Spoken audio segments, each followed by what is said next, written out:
Hello అండి. నేనైతే ఈరోజు మన వీడియోలో మటన్ కర్రీ గురించి చెప్తున్నాను. ఫస్ట్ మనమైతే మటన్ని చిన్న చిన్న పీసెస్‌లా కట్ చేసుకోవాలి.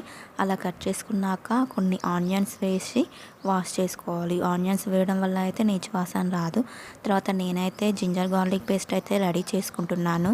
ఫ్రెష్‌గా వేయడం వల్ల టేస్ట్ అయితే కర్రీ చాలా బాగుంటుంది. అండ్ ధనియా పౌడర్ కూడా నేను ఫ్రెష్గానే వేస్తాను. అది కూడా నేను ధనియాలు లైట్గా వేయించి మిక్సీ చేశాను.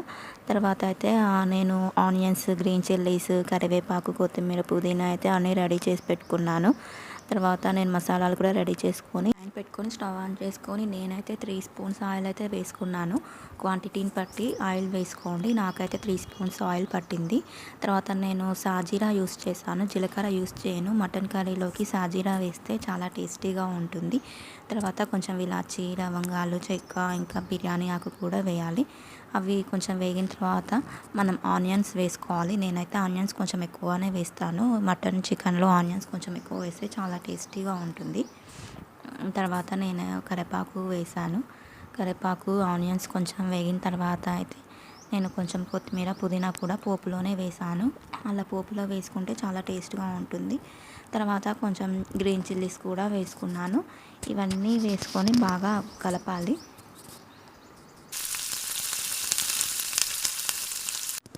నెక్స్ట్ అల్లం వెల్లుల్లి పేస్ట్ అయితే వేసుకోవాలి.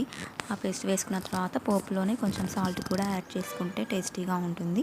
తర్వాత కొంచెం పసుపు వేసుకోండి. పసుపు కూడా వేసుకొని ఆనియన్స్ గోల్డెన్ బ్రౌన్ కలర్లోకి రాగానే నేను నీట్గా రెడీ చేసి పెట్టుకున్న మటన్ అయితే వేస్తున్నాను. మటన్ని బాగా కడిగి వాష్ చేసుకొని కొంచెం ఆరిన తర్వాత వేసుకోవాలి. తర్వాత మనము ఒక 15 మినిట్స్ అయితే ఉడికించాలి. మటన్లో వాటర్ పోయేంత వరకు ఉడికించాలి. అలా వాటర్ పోయే వరకు బాగా ఉడికిన తర్వాతనే మనం టమాటా అయితే వేసుకోవాలి.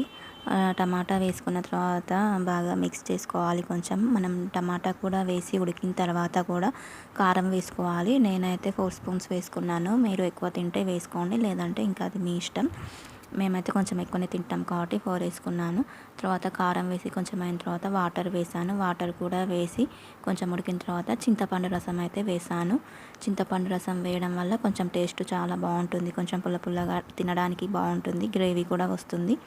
తర్వాత ధనియా పౌడర్ వేసాను. ధనియా పౌడర్ వేసిన తర్వాత ఉడికిన తర్వాత కొంచెం లాస్ట్లో కొత్తిమీర యాడ్ చేసుకోవాలి. చూస్తుంటేనే అప్పుడే తినాలనిపిస్తుంది. కర్రీ టేస్ట్ అయితే అంత బాగా వస్తుంది. మీకు కూడా నచ్చితే లైక్, షేర్ అండ్ సబ్స్క్రైబ్.